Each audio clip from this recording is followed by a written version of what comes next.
یہ فلم ایک تقریباً تباہ ہو چکی دنیا سے شروع ہوتی ہے۔ ایک نیوز رپورٹ میں بتایا جاتا ہے کہ تقریباً 10 سال پہلے ایک خطرناک زومبی وائرس پوری دنیا میں پھیل گیا تھا۔ یہ کوئی عام بیماری نہیں تھی، بلکہ زندہ انسانوں اور مردوں کے درمیان ایک خوفناک عالمی جنگ بن گئی تھی۔ اس جنگ میں تقریباً 20 لاکھ لوگ مارے گئے، مرنے والے لوگ زومبی بن گئے اور آہستہ آہستہ پوری دنیا زومبیوں سے بھر گئی تھی۔ انسانیت تقریباً ختم ہونے والی تھی۔ اس جنگ کو روکنے کے لیے حکومت نے ایک بہت سخت فیصلہ لیا۔ انہوں نے ان علاقوں پر بمباری کرنے کا منصوبہ بنایا جہاں زومبیوں کی تعداد بہت زیادہ تھی۔ اس سے زومبی تو مر گئے، لیکن اس کا سب سے خوفناک پہلو یہ تھا کہ وہاں موجودہ زندہ بچ جانے والے لوگ بھی مارے گئے۔ حکومت نے ان جانوں کو نظر انداز کیا کیونکہ وائرس کو روکنے کا یہی واحد طریقہ تھا۔ 10 سال بعد معاشرہ دوبارہ بس گیا، لیکن تباہی کے نشانات اب بھی موجود ہیں۔ نیوز رپورٹ ایک مشہور ہوٹل کا ذکر کرتی ہے جس کا نام ہے دی ریزورٹ۔ یہ ہوٹل پچھلے 10 سالوں سے لوگوں کو تفریح فراہم کر رہا ہے، مگر یہ تفریح کھانے یا ماحول کی وجہ سے نہیں، بلکہ اس لیے ہے کہ کیونکہ یہ ایک جزیرے پر بنایا گیا ہے اور یہ وہ جزیرہ ہے جہاں اب بھی زومبی موجود ہے۔ اب لوگوں کو ایک نیا شوق بن چکا ہے کہ زومبیوں کا شکار کرنا۔ یہ ہوٹل مہمانوں کو محفوظ طریقے سے لاتا ہے اور پھر انہیں زومبیوں ہنٹنگ پر لے جاتا ہے۔ وہ اس شکار کو تھیراپی کہتے ہیں۔ ان کا ماننا ہے کہ جو لوگ اپنے خاندانوں کو کھو چکے ہیں وہ زومبیوں کو مار کر اپنا غصہ اور دکھ باہر نکال سکتے ہیں۔ لیکن نیوز رپورٹ کا مقصد ہوٹل کی تشہیر کرنا نہیں تھا۔ در حقیقت رپورٹ یہ انکشاف کرتی ہے کہ دی ریزورٹ کی وجہ سے زومبی خطرہ دوبارہ پھیل گیا ہے۔ حکومت فیصلہ کرتی ہے کہ جس جزیرے پر یہ ہوٹل موجود ہے اس ہوٹل کو مکمل طور پر تباہ کر دیا جائے۔ اس کا مطلب یہ ہے کہ زومبیوں کو روکنے پر خرچ کیے گئے اربوں ڈالر ضائع ہو گئے، یہ دکھانے کے لیے کہ وائرس کیسے پھیلا اور سیکیورٹی کہاں ناکام ہوئی۔ فلم چند دن پیچھے چلی جاتی ہے۔ ہم میلانی اور اس کی دوست کو دیکھتے ہیں۔ پتہ چلتا ہے کہ میلانی جنگ کے صدمے کا شکار ہے۔ اس کی ذہنی حالت ٹھیک نہیں ہے کیونکہ اس نے اپنی آنکھوں کے سامنے اپنے باپ کو زومبی بنتے دیکھا تھا۔ یہ یاد آج بھی اس سے ڈراتی رہتی ہے۔ اسی وجہ سے وہ عام زندگی گزارنے میں مشکل محسوس کرتی ہے۔ لوگ اس سے مشورہ دیتے ہیں کہ وہ دی ریزورٹ جائے، شاید زومبیوں کا مارنا اس کی ذہنی زخم بھر دے، اور آخرکار وہ اپنے دوست کو بھی ساتھ چلنے کے لیے راضی کر لیتی ہے۔ راستے میں میلانی کی ملاقات 2 لڑکوں سے ہوتی ہے۔ وہ گیمرز ہیں جنہوں نے ایک گیم جیت کر یہاں کی ٹکٹ حاصل کی ہے، اس لیے وہ بہت پرجوش ہیں۔ میلانی ایک ایسے شخص سے بھی ملتی ہے جس کی منگیتر شادی سے پہلے اسے چھوڑ چکی تھی، اور وہ عورت بھی اسی ہوٹل میں موجود ہے۔ سب لوگ دی ریزورٹ پہنچتے ہیں اور لگژری لاؤنج میں چیک ان کرتے ہیں۔ کھڑکی سے میلانی ایک ریفیوجی کیمپ دیکھتی ہے جسے ایک خیراتی ادارہ ہوپ فار یو چلا رہا ہے۔ وہاں وہ لوگ رہتے ہیں جو زومبی جنگ کی وجہ سے بے گھر ہو چکے ہیں۔ قریب ہی میلانی ایک بچی کو دریا پار کرنے کی کوشش کرتے دیکھتی ہے، لیکن اس کی ماں اسے روک لیتی ہے۔ میلانی کو احساس ہوتا ہے کہ جہاں امیر لوگ زومبیوں کو تفریح کے لیے مار رہے ہیں، وہیں عام لوگ آج بھی ان کی وجہ سے تکلیف میں ہے۔ وہ سوچتی ہے کہ زومبیوں کو ختم کرنا چاہیے، انہیں امیروں کے لیے محفوظ رکھنا غلط ہے۔ بعد میں سب ایک ویلکم ویڈیو دیکھتے ہیں جہاں ہوٹل کی مالکن مہمانوں کا استقبال کرتی ہے۔ وہ اپنی تعریف کرتی ہے اور بتاتی ہے کہ اس نے اس تباہی میں ایک بزنس موقع دیکھا ہے۔ وہ کہتی ہے کہ اس ہوٹل کی وجہ سے بہت سے غریب لوگوں کو روزگار ملا ہے اور معیشت بہتر ہوئی، اور مہمان اپنی ذہنی پریشانیوں سے نجات حاصل کرتے ہیں۔ وہ سب کا شکریہ ادا کرتی ہے۔ اس کے بعد بتایا جاتا ہے کہ زومبی ہنٹنگ سے پہلے سب کو ہتھیاروں کی ٹریننگ لینا ہوگی۔ ٹریننگ کے دوران انسٹرکٹر سمجھاتا ہے کہ زومبی کو مارنے کے لیے سر پر نشانہ لگانا ضروری ہے۔ سب لوگ اچھی کارکردگی دکھاتے ہیں، لیکن میلانی گولی نہیں چلا پاتی۔ اسے اپنے باپ کی یاد آ جاتی ہے اور وہ سوچنے لگتی ہے کہ شاید یہاں آنا اس کی غلطی تھی۔ رات کو پارٹی میں ہوٹل کی مالکن سب کو دکھاتی ہے کہ یہ جگہ ایک مکمل طور پر محفوظ ہے اور سب کچھ کنٹرول میں ہے۔ وہ اسٹیج پر ایک رسیوں سے بندھا ہوا زومبی لاتی ہے اور اس کی آنکھوں میں آنکھیں ڈال کر دیکھتی ہے۔ وہ سب کو ثابت کرتی ہے کہ وہ زومبیوں سے نہیں ڈرتی اور نہ ہی اس ریزورٹ کو ان سے خوفزدہ ہونے کی ضرورت ہے۔ اس کی تقریر ختم ہوتے ہی سب لوگ تالیاں بجاتے ہیں اور پارٹی دوبارہ شروع ہو جاتی ہے۔ اس کے بعد اس ہنگامے کے دوران ہم سی ڈی کو دیکھتے ہیں، وہی لڑکی جس سے شادی سے پہلے اس کی منگیتر چھوڑ چکی تھی۔ وہ چپکے سے کنٹرول روم میں داخل ہو جاتی ہے۔ پتہ چلتا ہے کہ یہ سب اس کے منصوبے کا حصہ تھا۔ سی ڈی ایک ایکٹیوسٹ گروپ سے تعلق رکھتی ہے جو سمجھتا ہے کہ یہ ریزورٹ ایک شیطانی کاروبار ہے۔ وہ کمپیوٹر سسٹم ہیک کرتی ہے، خفیہ فائلز ڈاؤن لوڈ کرتی ہے اور وہاں سے فرار ہو جاتی ہے۔ اس کا مقصد ریزورٹ کے کالے کرتوت دنیا کے سامنے لانا تھا، لیکن سی ڈی کو یہ معلوم نہیں تھا کہ اس کا اپنا ہی گروپ اسے دھوکہ دے چکا ہے۔ ہیکنگ کے دوران ایک خطرناک وائرس ایک سسٹم میں اپلوڈ ہو چکا تھا۔ سی ڈی وہاں سے چلی جاتی ہے، لیکن اسے اندازہ تک نہیں ہوتا کہ وہ کتنی بڑی تباہی چھوڑ کر جا رہی ہے۔ تھوڑی دیر بعد ریزورٹ کے انجینئرز کو سسٹم میں خرابی نظر آتی ہے۔ سیکیورٹی سست پڑنے لگتی ہے، کیمرے بند ہو جاتے ہیں۔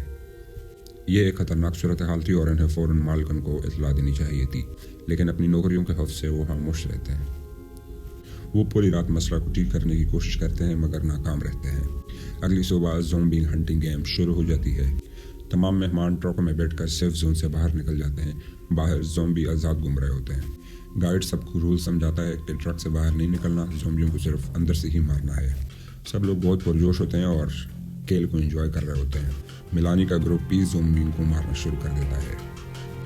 گیمرز لڑکے جوش میں آ کر 2 زومبیوں مار دیتے ہیں۔ میلانی کی دوست بھی کئی زومبیوں کو گرا دیتی ہے، لیکن جب میلانی نشانے سے دیکھتی ہے تو وہ زومبی آنکھوں میں اداسی دیکھتی ہے۔ اسے اس کے اندر موجود انسان نظر آتا ہے۔ وہ گولی نہیں چلا پاتی، بندوق نیچے کر لیتی ہے۔ اس لمحے اسے گروپ ایک فوجی فوراً زومبیوں کو مار دیتا ہے، حتیٰ کہ گائیڈز بھی اس فوجی کی مہارت دیکھ کر حیران ہو جاتے ہیں۔ شام کو سب لوگ ایک سیف کیمپ میں پہنچتے ہیں جو خاردار تاروں سے محفوظ ہوتا ہے۔ آگ کے ارد گرد بیٹھ کر سب باتیں کرتے ہیں۔ میلانی کہتی ہے کہ وہ زومبیوں سے نفرت کرتی ہے مگر انہیں مار نہیں سکتی۔ وہ سوچتی ہے کہ کیا یہ قتل کرنا واقعی درست ہے؟ سیڑھی کہتی ہے کہ ریزورٹ زومبیوں کو صرف تفریح کے لیے استعمال کر رہا ہے، اس لیے نہیں کہ انہیں مار دینا ہی بہتر ہے۔ لیکن میلانی محسوس کرتی ہے کہ اگر وہ زومبیوں کو مارنے کی عادت ہو گئی تو شاید انسانوں کو بھی مارنا آسان لگنے لگے۔ وہ سوچتی ہے کہ کہیں ایسا نہ ہو کہ وہ خود ایک درندہ بن جائے۔ ایئر کنٹرول روم میں حالات بد سے بدتر ہو چکے ہوتے ہیں۔ انجینئرز دیکھتے ہیں کہ پورا سسٹم فیل ہو چکا ہے۔ اب ان کے پاس سچ بتانے کے سوا کوئی راستہ بچتا نہیں، لیکن تب تک بہت دیر ہو چکی ہے۔ سسٹم مکمل طور پر کریش ہو جاتا ہے۔ جو کچھ ہوتا ہے وہ بہت خوفناک ہے۔ نگرانی ختم ہو جاتی ہے، تمام کیمرے بند ہو جاتے ہیں، بجلی چلنے والی حفاظتی پاڑ بھی بند ہو جاتی ہے، سیکیورٹی دروازہ خود بہت کھل جاتے ہیں اور اس طرح تمام زومبی آزاد ہو جاتے ہیں۔ چند ہی لمحوں میں ریزورٹ ایک قتل گاہ بن جاتا ہے۔ زومبی انہی مہمانوں پر حملہ کر دیتے ہیں جو ان کا مذاق اڑا رہے تھے۔ وہ کنٹرول روم پر بھی دعویٰ بول دیتے ہیں۔ ویلیری تباہی دیکھ کر خوف کے مارے اپنے دفتر میں چھپ جاتی ہے۔ باہر ہال میں اس کے دوست اور عملہ چیختے چلاتے رہتے ہیں جب زومبی ان پر حملہ کر رہے ہوتے ہیں۔ وہ بس اندر بیٹھی سب کچھ سنتی رہتی ہے۔ ادھر سفاری کیمپ میں موجود مہمانوں کو کچھ بھی اندازہ نہیں ہوتا، یہاں تک کہ اچانک بجلی چلی جاتی ہے۔ اچانک ٹرک کی لائٹس بند ہو جاتی ہے، اسی لمحے زومبیوں کا ایک بڑا جھنڈ سامنے آ جاتا ہے۔ گائیڈ فوراً مدد کے لیے کال کرتا ہے، لیکن اسکرین پر ایک پیغام ظاہر ہوتا ہے: برمسٹون پروٹوکول ایکٹیویٹڈ۔ یہ حکومت کا وہ خفیہ منصوبہ تھا جس کے ذریعے زومبیوں کو مکمل طور پر ختم کرنا تھا۔ اس کا مطلب یہ تھا کہ حکومت کو پہلے ہی معلوم ہو چکا تھا کہ جزیرے پر زومبی آزاد ہو چکے ہیں۔ یہ جگہ اب انتہائی خطرناک بن چکی تھی اور وائرس کو روکنے کے لیے پورے جزیرے پر بمباری کی جانے والی تھی۔ ان کے پاس بم گرنے سے پہلے صرف چند گھنٹے تھے بچنے کے لیے۔ وہ جانتے تھے کہ جب یہ پروٹوکول ایکٹیو ہو جاتا ہے تو کسی کو بھی نہیں بخشا جاتا۔ اس خوف کے عالم میں زومبی کیمپ پر حملہ کر دیتے ہیں۔ گائیڈز مارا جاتا ہے۔ سب لوگ جان بچانے کے لیے بھاگتے ہیں۔ وہ ٹرک چلانے کی کوشش کرتے ہیں مگر وہ سسٹم سے جڑا ہوتا ہے اور وائرس نے اسے بھی بند کر دیا تھا۔ اب ان کے پاس بھاگنے کے سوا کوئی راستہ نہیں بچتا۔ زومبی ان کا پیچھا کرتے ہیں اور اسی دوران ایک گیمر کو زومبی کاٹ لیتا ہے۔ اس کا دوست مجبور ہو جاتا ہے کہ وہ اسے زومبی بننے سے پہلے مار دے۔ وہ ٹوٹ جاتا ہے لیکن باقی سب لوگ اس کا ساتھ دیتے ہیں۔ سب فیصلہ کرتے ہیں کہ بمباری سے پہلے جزیرے کے دوسرے کنارے تک پہنچنا ہوگا، جہاں سے شاید کوئی کشتی مل جائے۔ انہیں جنگل سے گزرنا پڑتا ہے، یہ جانتے ہوئے بھی کہ وہاں بھی زومبی چھپے ہو سکتے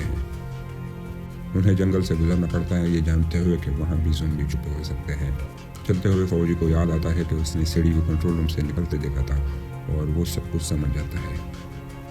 وہ سیڑھی پر بندوق تانتا ہے اور پوچھتا ہے کہ اس نے کیا کیا۔ ڈر کے مارے سیڑھی سچ بتا دیتی ہے اور کہتی ہے کہ وہ ایک ایکٹیویسٹ گروپ کا حصہ ہے۔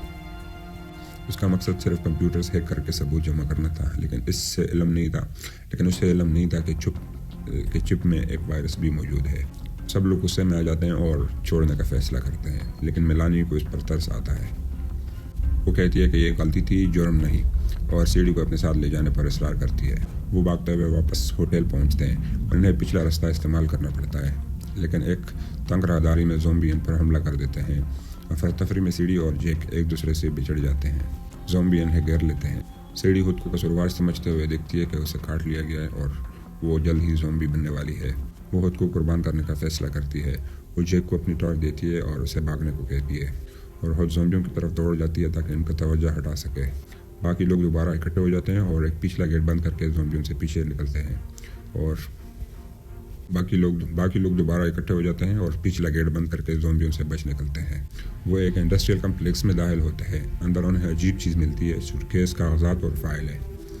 یہ سب ان مہاجرین کا سامنا ہوتا ہے جو ہوپ فار یو کیمپ میں رہتے ہیں۔ تب سب کو خوفناک حقیقت کا علم ہوتا ہے۔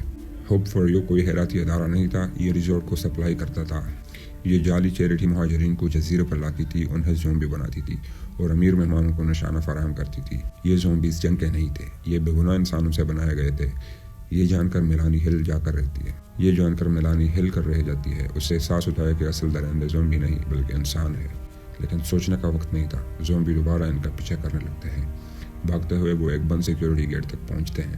اس پر چڑھنا مشکل ہوتا ہے۔ اسلم ہے میلانی کا منگیتر، جو خود کو ہیرو سمجھتا تھا، زومبیوں کے قریب آتا دکھتا ہے۔ اس کے پاس دو راستے ہوتے ہیں، یا تو میلانی کو بچائے یا خود کو۔ وہ خود کو بچانے کا انتخاب کرتا ہے اور میلانی کو پیچھے چھوڑ دیتا ہے۔ تب وہ فوجی جو اب تک سب کی مدد کرتا آیا تھا، ایک آخری قربانی دیتا ہے۔ وہ میلانی کو بھاگنے کو کہتا ہے اور خود وہی رک جاتا ہے۔ وہ زومبیوں پر گولیاں چلاتا ہے لیکن گولیاں ختم ہو جاتی ہے۔ وہ اپنی جان دے دیتا ہے تاکہ میلانی بچ سکے۔ میلانی چھت تک پہنچتی ہے اور اپنے منگیتر کا پیچھا کرتی ہے۔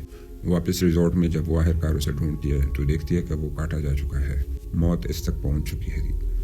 میلانی جذباتی ہو جاتی ہے اور وہ جانتی ہے کہ اس نے اسے مرنے کے لیے چھوڑ دیا تھا، لیکن وہ اس سے نفرت نہیں کرتی اور نہ ہی اسے گولی مارتی ہے۔ وہ اپنی بندوق اسے دے دیتی ہے تاکہ وہ خود فیصلہ کر سکے۔ میلانی وہاں سے چلی جاتی ہے اور کنٹرول روم پہنچتی ہے۔ وہاں وہ ویلری کو دیکھتی ہے جو اپنے جرائم کے ثبوت مٹا رہی ہوتی ہے۔ غصے میں میلانی چیختی ہے، تم ایک شیطان ہو، تم نے پیسے کے لیے لوگوں کو مارا۔ ویلری اس سے سمجھانے کی کوشش کرتی ہے اور سیف زون میں جانے کو کہتی ہے، لیکن میلانی حملہ کر دیتی ہے۔ لڑائی کے دوران دروازے کھل جاتے ہیں اور زومبی اندر داخل ہو جاتے ہیں۔ میلانی پیچھے ہٹ جاتی ہے اور ویلری کو اس کے ہی بنائے ہوئے زومبی کاٹ لیتے ہیں۔ یہ دیکھ کر میلانی وہاں سے بھاگ نکلتی ہے۔ آخرکار وہ جزیرے کے دوسرے کنارے تک پہنچ جاتے ہیں۔ اچانک اسے جہازوں کی آواز سنائی دیتی ہے۔ بریمسٹون پروٹوکول شروع ہو چکا تھا۔ بم گرنے لگتے ہیں، آگ ہر طرف پھیل جاتی ہے اور میلانی سمندر میں چھلانگ لگا دیتی ہے۔ یہاں کہانی 3 ہفتے آگے چلی جاتی ہے۔ خبروں میں بتایا جاتا ہے کہ جزیرے پر موجود سب لوگ مر چکے ہیں، لیکن میلانی زندہ بچ جاتی ہے۔ اس کے پاس وہ فلیش ڈرائیو ہوتی ہے جو سی ڈی نے جیک کے ذریعے دی تھی۔ میلانی اس ڈیٹا کی مدد سے ویلری اور جعلی چیریٹی کے جرائم دنیا کے سامنے لاتی ہے۔ ہوپ فار یو ایک مشہور ادارہ بن جاتا ہے، لیکن بدنامی کی وجہ سے۔ لوگ میلانی کا انٹرویو لینا چاہتے ہیں کیونکہ وہ اکیلی زندہ بچ جانے والی تھی، لیکن میلانی انٹرویو سے انکار کرتی ہے اور وہ صرف ایک بات کہتی ہے، انسان زومبیوں سے بھی بدتر ہوتے ہیں۔ پوسٹ کریڈٹ سین میں دیکھا جاتا ہے کہ کچھ زومبی بمباری سے بچ گئے، سمندر تیر کر مین لینڈ پہنچ جاتے ہیں اور انسانوں پر حملہ کر دیتے ہیں۔ یہ ظاہر کرتا ہے کہ جس وائرس کو حکومت نے بڑی قربانی کے ساتھ روکنے کی کوشش کی تھی، وہ ایک بار پھر دنیا کو تباہ کرنے والا ہے، اور اس کے ساتھ فلم ختم ہو جاتی ہے۔